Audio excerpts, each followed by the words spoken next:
Bueno, el mega operativo de esta mañana es parte de esta operación Escudo Regional 2021, en la cual estamos hablando de una coordinación entre El Salvador, Honduras y Guatemala.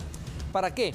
Para evitar que estos peligrosos criminales puedan abandonar la región centroamericana, ya sea por estar dentro de Guatemala y querer escapar a El Salvador o Honduras.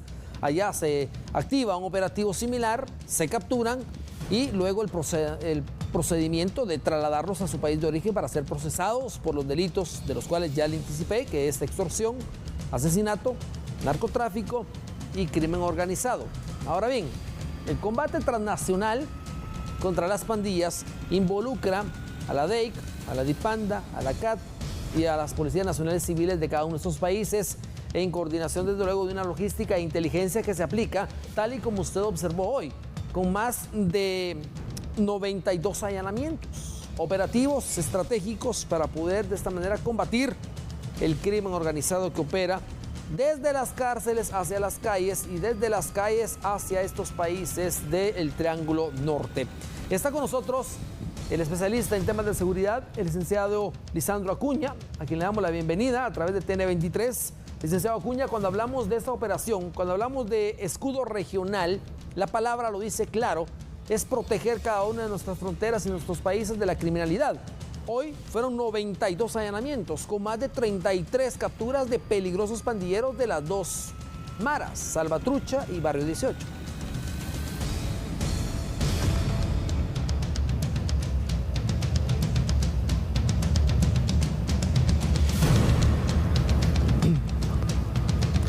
Bueno, tenemos un pequeño problema en el audio de retorno. Vamos en unos segundos a hablar ya con el licenciado Acuña. Le indicaba que es parte de este escudo regional, es blindar específicamente a la sociedad, tanto de Guatemala como El Salvador y Honduras, de la criminalidad, que se siga expandiendo y que también siga generando luto y dolor en familias guatemaltecas. Solo hoy fueron más de 33 capturas. Posiblemente hay más en horas de la tarde, ya que los allanamientos continúan en desarrollo.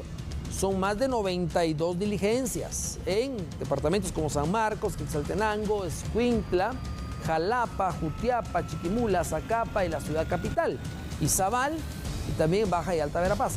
Son operativos en coordinación, aplicando inteligencia y desde luego una serie de investigaciones que dan como resultado estos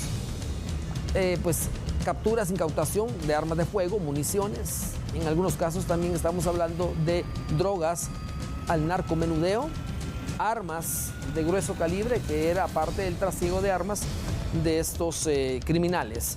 Y vemos ya prácticamente cómo el escudo regional ha ido abarcando desde el 1 de enero hasta hoy 27 de mayo. Estamos hablando de enero, febrero, marzo, abril y mayo, 5 meses ya con resultados positivos. Se han salvado más de 500 vidas entre civiles, comerciantes, tenderos, pilotos y también estamos hablando de empresarios. De todo es lo que se sabe prácticamente con esta investigación.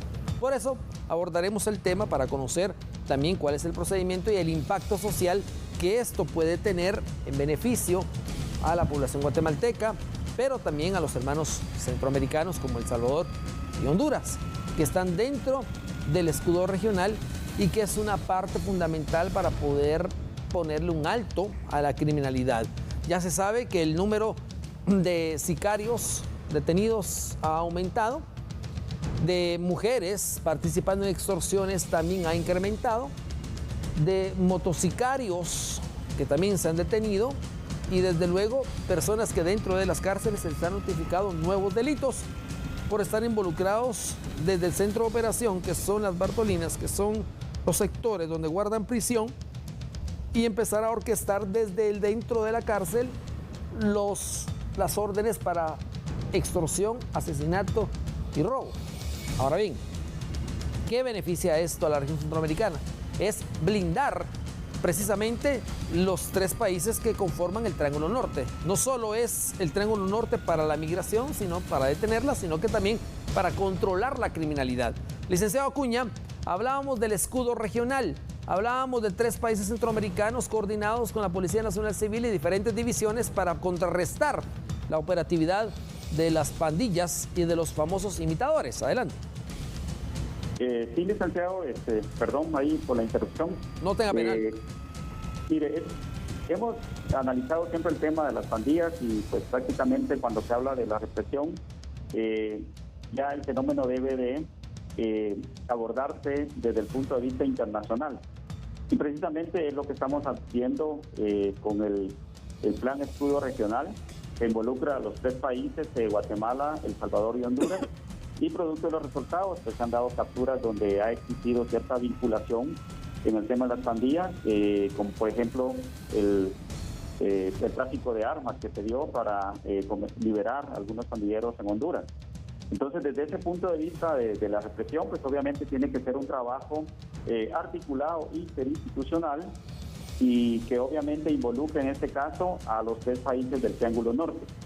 Considerando que el fenómeno, pues reitero, ya es de carácter internacional. Ahora bien, el tema también de la prevención, en este caso, licenciado Cardona, es muy fundamental, porque hay que generar, los países deben de generar estas oportunidades de desarrollo, principalmente para los jóvenes, que son los que se están involucrando en el tema de las pandillas, por muchos factores que se están dando. Y hay que tener presente que el tema debe abordarse desde el fondo de un tema socioeconómico, o sea, generar también las oportunidades que vayan vinculadas al desarrollo principalmente de la juventud.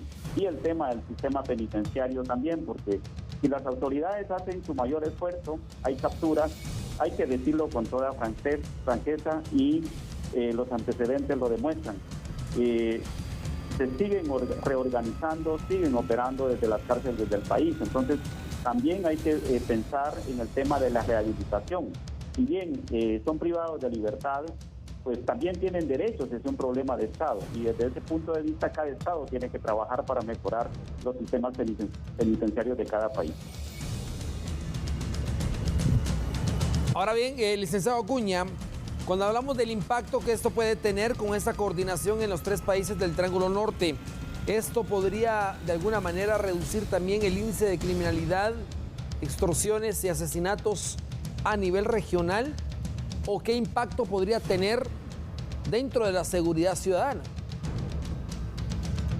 Sí tiene un efecto, hay que decirlo, licenciado Cardona, en cuanto a la desarticulación temporal que se pueden dar, porque el problema está, como le decía, la reorganización que se tiene. El Estado no tiene el control del sistema penitenciario y se ha demostrado que desde ahí, pues obviamente hay liderazgos que siguen operando, que siguen ordenando las extorsiones continúan, el sicariato continúa. Entonces es algo temporal que prácticamente tiene un efecto, pero yo creo que es donde se debe trabajar más. Lo que sí genera es, en este caso, la credibilidad en las instituciones, y esto motiva más la denuncia. Pero es muy importante trabajar en 3 ejes fundamentales, licenciado Cardona, que es la represión, lo que estamos viendo ahorita, el esfuerzo de las autoridades, un trabajo articulado, coordinado, los ministerios públicos, Ministerio de Gobernación, a través de la Policía Nacional Civil, pero también el tema de la rehabilitación. Ese es un tema y reinserción social. O sea, estos temas son fundamentales para que haya un efecto en el mediano y largo plazo. Y obviamente, déjeme decirle que tuve la oportunidad de ver un documental muy interesante en el tema de las pandillas. Hacen entrevistas a los líderes. Y son personas que obviamente, aunque se piense que no tienen el sentimiento, tienen sentimiento hacia sus familias. Y ellos en una declaración indican que mientras los estados no garanticen esas oportunidades mínimas de desarrollo para todos los integrantes, pues obviamente la situación no va a cambiar. Yo creo que esto lo traigo a colación porque se debe de trabajar en el tema de generar esas condiciones, de generar esas oportunidades para que todos aquellos jóvenes que pertenecen a las pandillas y que puedan rehabilitarse, pues tengan la oportunidad también y el respaldo, en este caso, del Estado y la sociedad, porque el estigma es muy fuerte, para poder volver a las calles y ya desempeñarse en una actividad positiva. Es algo, licenciado Cardona, que no lo vamos a ver en el corto plazo. Esto ya depende de la voluntad política también de cada uno de los estados. Propuestas hay en los temas, pero es algo que al mediano y largo plazo podría dar sus efectos mucho más profundos para atacar el fenómeno de las pandillas en el caso de Guatemala y el Triángulo Norte. Por ejemplo, licenciado Acuña, usted tocó un tema importante, lo que hemos visto en las últimas semanas, el descontrol de las cárceles, la toma de rehenes, decapitar y desmembrar privados de libertad, tener armas de fuego en sus manos, celulares, una serie de comodidades, porque esto es prácticamente su centro de operaciones. Definitivamente que de la mano con estos operativos tendría que ir una reforma penitenciaria, ¿cree usted?, para poder hacer un match en este procesamiento de controlar la criminalidad, por lo menos en un porcentaje. En el caso de Guatemala, déjeme decirle que en el 2016 se aprobó una ley importantísima, que es la ley de dispositivos electrónicos en el proceso penal. A más de 5 años esta ley, pues prácticamente casi 5 años no se ha podido implementar, porque hay que decirlo, no se ha adquirido el equipo de dispositivos electrónicos que la hagan efectiva.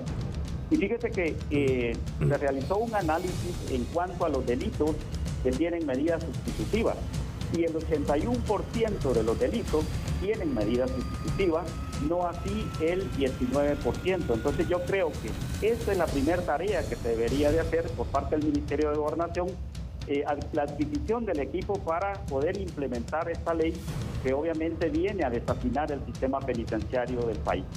Yo creo que la ley es una ley que ha estado en un estado embrionario, porque si es vigente no ha podido implementarse porque no se ha dado la adquisición del equipo.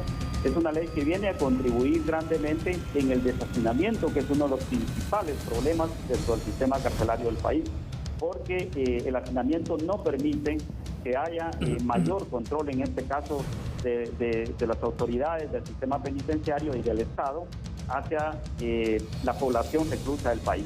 Yo creo que ese sería el primer paso, hablando en un periodo corto para dar una respuesta a este flagelo que se está viviendo de hacinamiento dentro de los sistemas carcelarios. Recuérdese que ahí hay condiciones precarias también, y la falta de implementación de esas políticas dentro del sistema carcelario pues hacen también que las mentes pasen ocupadas en cosas no positivas y que se dé un tipo de reorganización y perfección del crimen. Entonces, aunado a ello también es importante que se haga una inversión. Se hizo un trabajo en conjunto, una mesa, tengo conocimiento de reforma al sistema penitenciario. Entonces uno se pregunta, ¿dónde están los resultados? ¿Qué pasó con ese documento que se presentó?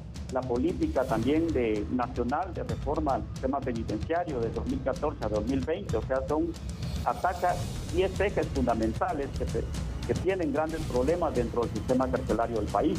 Entonces lo que hace falta, licenciado, es un poquito más de voluntad política, de los recursos, para poder implementar estos valiosos documentos que han sido producto de un trabajo articulado, multidisciplinario, y que obviamente ha aglutinado los diferentes sectores del país, y que son propuestas que deben de retomarse, ponerse sobre la mesa y obviamente poderlas implementar para ir viendo un cambio ya dentro del sistema carcelario del país. De lo contrario, vamos a seguir viendo requisas, que son lo que establece la ley, pero los problemas duros que vayan a minimizar si no se atacan de fondo. Bueno, licenciado Acuña, gracias por esa amplitud del tema, también esa información muy clara, muy efectiva de lo que se está realizando, y por supuesto algo que no sabíamos nosotros de estas mesas que se están estableciendo para poder también reformar el sistema penitenciario y desde luego también fortalecer el sistema de seguridad. Gracias, licenciado Acuña. Buenas tardes.